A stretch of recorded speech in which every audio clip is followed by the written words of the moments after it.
All right, let's talk about one of those weird, mysterious problems that can pop up on the fringes of IT. You know the one. The sudden, baffling failure of a simple wireless device. Like a key fob. It can feel totally random, but the truth is, the cause is hidden in plain sight, right in the airwaves we all share. Now, just so you know where we're getting our intel, this is part 9 of a 10-part series. Everything we're covering today is based on a fantastic, in-depth report called An Introduction to Radio Frequency Interference, or RFI, Electromagnetic Interference, or EMI, and Space Weather for IT Professionals. It's from the experts over at RFI Detectives, who are part of Virtualization Options LLC. We are jumping right into Chapter 9. So, picture this. You're standing by your car, you're in your driveway, you press the button on your key fob or your garage door opener, and nothing.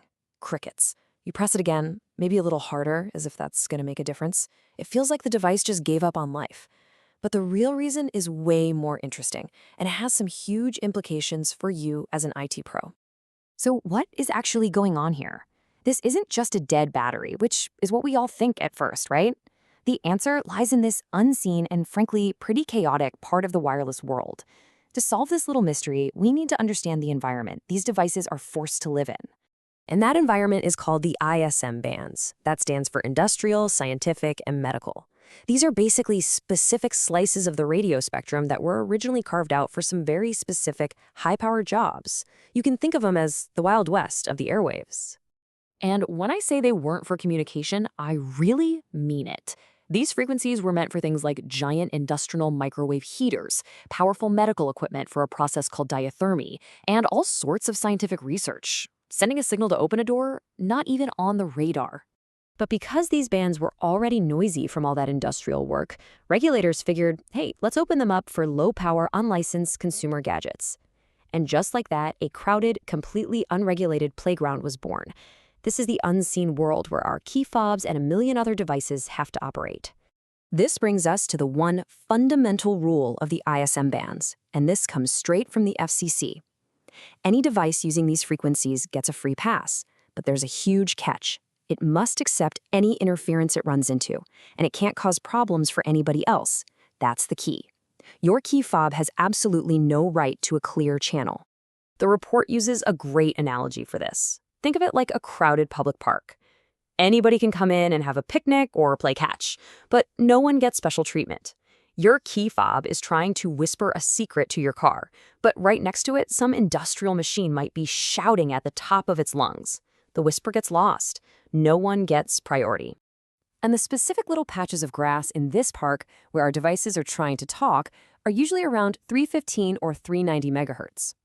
In North America, that's the home turf for most garage door openers, remote starters, and keyless entry systems. They are all crammed into the same noisy, crowded space. Okay, so it's a garage door opener. Why should an IT professional care? Well, because those clear lines between facilities problem and IT problem are getting blurrier by the day. The same interference that jams a key fob can easily knock out more critical systems that are now falling under your watch. And that's really the big takeaway from the RFI Detectives report. We're talking about all kinds of things now: wireless security sensors, building automation controls, countless IoT devices. A lot of this new hardware uses these same unlicensed bands, and they're just as vulnerable. And you know what happens when they fail? The help desk ticket comes straight to you. So, if this is becoming your problem, then you're going to need a toolkit to solve it. The good news is that the basic principles for tracking down and fixing this kind of radio frequency interference, or RFI, are actually pretty straightforward. Your game plan really boils down to 3 basic moves. First, you play detective. Try to find the source of the noise. Is it a new bank of cheap LED lights? A motor? A new piece of machinery? See if you can get rid of it, or maybe filter it. If you can't do that, move to step 2. Shield the victim. Can you put the sensitive receiver inside a special RF shielding box? And finally, the simplest trick in the book, just increase the distance.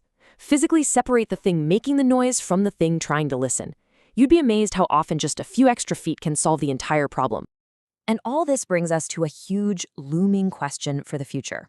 The simple key fob problem we just broke down, it's scaling up big time, with billions, literally billions, of new IoT devices flooding into these same unlicensed bands. That public park is about to become impossibly crowded. So as we move forward, who's responsible for managing all this chaos? Is it up to the regulators, the device manufacturers, or does it ultimately fall to you, the IT professionals on the ground, to become the sheriffs of this invisible wireless world?